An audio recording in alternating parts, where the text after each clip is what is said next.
What's going on? So I've been seeing a lot of people asking questions on how they should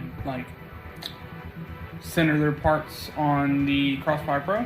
So this is my short tutorial on how to do that. So as you can see, this is the part we need to cut, and right now I have it lined up in the corner right here, right?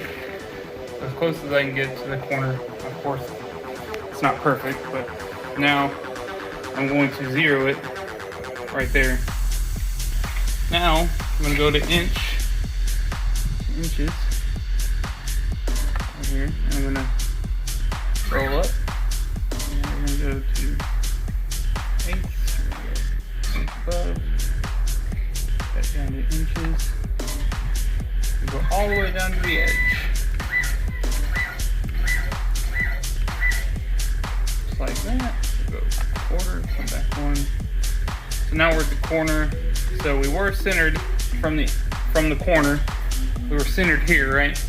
So now we're centered here by moving the crosshair basically to the edge of where you want to cut. So this program itself starts from here and then moves down the line that way, I think.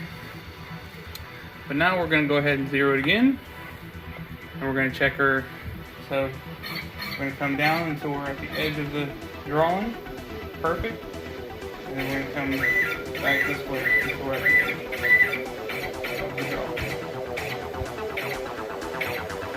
And just like that, we have plenty of room to cut. Now we're going to turn the plasma on.